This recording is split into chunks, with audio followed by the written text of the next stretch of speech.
नमस्कार दोस्तों, मैं अनिल कुमार सिंह स्वागत करता हूं अपने YouTube channel jobs with Hindi में। मित्रों, आज से हमने मैथ यानी कि हमारा जो अर्थमेटिक होता है उसकी शुरुआत की है और आज हमारा पहला ही टॉपिक है नंबर सिस्टम और उसमें भी बहुत ही आसान सा टॉपिक यानी कि इकाई का अंक, जिसे इंग्लिश में यूनिट डिजिट कहते हैं। इसका पार्ट 1 है यानी कि पहला भाग। तो आइए देखते हैं कि इकाई का अंक परीक्षाओं में कैसे पूछा जाता है और हम इसे कैसे पता करते हैं। सबसे पहले हम शुरुआत करते हैं अपने बेसिक से।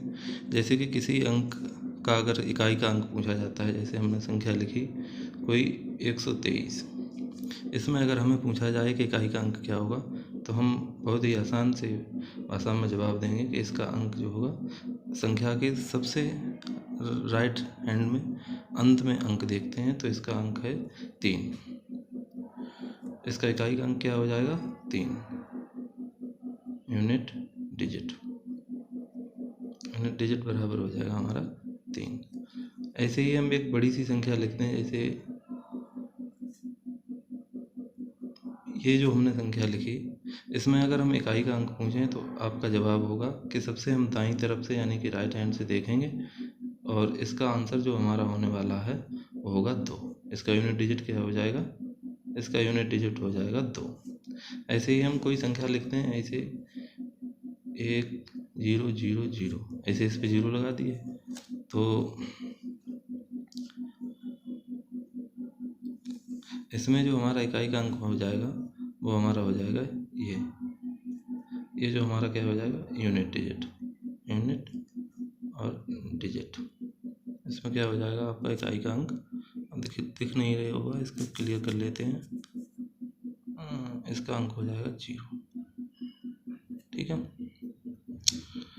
अब बात आती है कि हमारी जो प्रतियोगी परीक्षाएं होती हैं, कंपटीशन एग्ज़ाम होते हैं, जैसे वनडे एग्ज़ाम होते हैं, एसएससी का कोई एग्ज़ाम हो गया, स्टेट का कोई एग्ज़ाम हो गया, तो उसमें इकाई का अंक से कैसे प्रश्न आते हैं।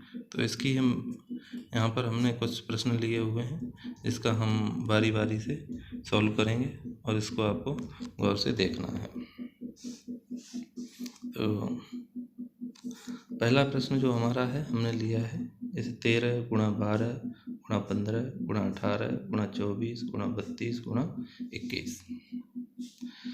तो इसका सॉल्यूशन हम देखते हैं किस प्रकार हम ऐसे सवालों को विदिन सेकेंड सॉल्व करते हैं।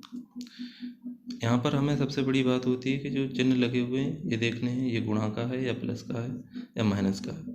तो अब हमने डिसाइड कर लिया कि यहाँ गुणा का है, तो इसको जो अंतिम अंक पकड़ेंगे, इकाई का अंक 3, इसका गुणा कर देंगे इसके अंतिम अंक में यानी कि इकाई अंक में, तो 3 दूनी 6 हो जाएगा। 6 ले लिया। अब इस 6 का हम इसके इकाई अंक में गुणा कर देंगे, 6 पंजे 30 हो गया। तो 30 में इकाई का अंक क्या हो गया? 0। अब इस 0 का हम किसी भी इकाई अंक, किसी भी संख्या के इकाई अंक में अगर 0 करेंगे तो हमें 0 ही मिलता चला जाएगा। यहाँ से 0, यहाँ से 0, यहाँ से 0, यानी कि इसका इकाई का अंक क्या हो जाएगा? इसका इकाई का अंक हो जाएगा 0। किसी भी संख्या में अगर एक बार ऐसे टर्म में, अगर ऐसी संख्या में किसी भी संख्या में अगर एक बार 0 आ गया तो उसका मतलब होगा कि वो हमेशा इकाई का अंक उस संख्या का 0 ही होगा। अब हम देखते हैं दूसरा जो हमारा प्रश्न है, ये दिया हुआ है, इसमें 3 अंकीय संख्याएं दी हुई हैं, 912 614 218 719 और 163। तो इसमें हमें वही वाला काम करना है कि इसमें हमें इकाई का अंक देखना है, जो कि सब में ये दिया हुआ है। इसमें 2 है तो इसमें 4 है, इसमें 8 है, इसमें 9 है, इसमें 3 है। दूसरा काम क्या था कि हमने इसके बीच के जो चिन्ह दिया हुआ है क्या करना है? हमें गुणा करना है इसमें। अब हम इसके इकाई अंक का इसके इकाई अंक में गुणा करेंगे तो 2 चौका 8, 8 का अब इसके इकाई अंक में कर देंगे तो क्या मिलेगा हमें? 64। 64 से हमें 4 लेना है इसका इकाई अंक, फिर इसको हम कर देंगे गुणा 9 में, तो 4 9 36 होते हैं। 36 का 6 लेना है और इसके इकाई अंक में हमें गुणा कर देना है, 6 18। तो इसमें भी हमें इकाई का अंक ये देखना है, कितना होगा? 18। अब हमारा इसमें इकाई का अंक जो हो जाएगा, इकाई का अंक इकाई का अंक क्या हो जाएगा, हमारा इकाई का अंक हो जाएगा 8। तो इस प्रकार से हमारे प्रश्न आते हैं परीक्षा में। तो हम इस तरह से बड़ी आसानी से ऐसे सवालों को हम विदिन सेकेंड सॉल्व कर सकते हैं, ठीक है ना। अब आइए अगले प्रश्न को देखते हैं। जैसे कि हमारा ये प्रश्न दिया हुआ है, इसमें हम इस पर गोला करेंगे इकाई के अंक पे, क्योंकि हमें ध्यान बना रहे कि हम आगे इकाई के अंकों की ही गुणा करने वाले हैं। तो जैसे हमने किया 8 छंग 48, इसका इकाई का अंक ले लो। 8 चौक 32, इसका इकाई का अंक ले लो। अब इसमें आ गया 2 का गुणा 0 में करेंगे 0, 0 को गुणा 0 में करेंगे 0, 0 को गुणा 4 में करेंगे 0। तो हमने पहले ही आपसे कहा था कि यदि किसी संख्या का अगर 0 में गुणा करते हैं तो वो 0 आता है। तो इसका आंसर आपका, हम तो यहाँ पर इसका हमने इकाई का अंक फाइंड किया था और हमने कहा था किसी भी संख्या का अगर एक बार गुणा अगर 0 से हो जाता है तो वो संख्या इकाई अंक हमेशा 0 आता है। तो इसका यूनिट डिजिट क्या हो जाएगा, 0। अब हम देखते हैं कि किस प्रकार घात वाली संख्याओं में हम इकाई का अंक निकालते हैं। ऐसे प्रश्न आते हैं तो हमेशा इनमें जो घात दिया होता है इसका लास्ट 2 अंक लेते हैं और इसका जो अंतिम अंक होता है, क्योंकि हमें इकाई का अंक पता करना है, तो हम क्या लिख लेंगे यहाँ पर 7 और 7 की घात, हमें इनसे 2 से मतलब है, 4 का भाग देंगे इसमें। तो यहाँ के 2 हमने लिख लिए। तो इसमें हम जो है 53 में 4 का भाग देते हैं। यहाँ पर हम लिख लिया, सॉरी यहाँ पर हमने लिख लिया 53 में अगर 4 का हम भाग देते हैं तो कितनी बार जाता है, 13 बार। 13 चौक 52, 1 बचता है। तो यहाँ पर हम उसकी घात लगा लेंगे 7 की पावर 1, और 7 की पावर 1 का मतलब हमेशा 7 ही होता है। तो इसका इकाई का अंक क्या हो जाएगा, 7। इकाई अंक 7 हो जाएगा, ठीक है ना। अब हम आते हैं अगले नंबर पे, जो कि हमारा दिया हुआ 22। तो हमने पहले बताया, तो इसका अंक हम क्या लेंगे, 2 लेंगे। और इसके हम जो 2 अंक हैं, इसमें 2 ही अंक है क्योंकि उसमें 3 दिए हुए थे तो हम 3 लिए थे। यहाँ 2 अंक दिए हुए हैं तो हम उनको 2 ही लेंगे। तो हमें क्या देखना है, यहाँ पर 23 लेना है। 23 में क्या देना है, 4 का भाग। 23 में 4 का भाग देना है।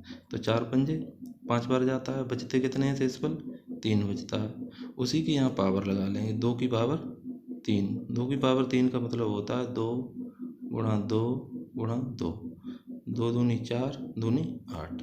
तो हमारा इकाई का अंक क्या मिलेगा, हमें 8। अब हम देखते हैं आगे, इसमें किस प्रकार से हम इकाई का अंक फाइंड आउट कर सकते हैं। क्वेश्चन नंबर 6 है हमारा, 7 की घात 95, तो 95 लिख लिया हमने, प्लस 3 की घात 58, 3 की घात 58। इसमें हम 4 का भाग दे के देखते हैं। तो 4 का भाग देंगे, 4 दूनी 8, क्या बचा 1। इस पर लगा लिया 15, 4 तिया 12 बचे, 4 तिया 12 बचे 3। तो 7 की पावर हमने लगा लिया 3, ठीक है। प्लस यहाँ हम इसमें देंगे 3 की पावर 58 में 4 का भाग। तो यहाँ हम देखेंगे 4 1 4 और यहाँ हो जाएगा 18, तो 4 चौक 16। कितने बचेंगे शेषफल, 2 बचता है। तो यहाँ हम 3 की पावर 2 लगा देंगे। अब इसको हम जोड़ देंगे, 3 की पावर 2 और 7 की पावर 3। 7 की पावर आपको पता है 3, 343 होता है, 43 और प्लस 9। तो यहाँ इकाई का हम इसको जोड़ेंगे, 9 3 12, इकाई का अंक क्या हो जाएगा, 2। मित्रों, किसी भी प्रकार की गलती के लिए माफ़ी चाहूँगा। यह हमारा पहला वीडियो है और आप जानते हैं पहले वीडियो में कुछ बोलने में और कुछ आपको समझाने में कुछ तकनीकी दिक्कतें हो सकती हैं। तो उन सब गलतियों के लिए माफ़ी चाहता हूँ। अगर आपको हमारा वीडियो अच्छा लगा तो लाइक करें, कमेंट में अपने कीमती सुझाव दें और हमारे चैनल को सब्सक्राइब करें। धन्यवाद।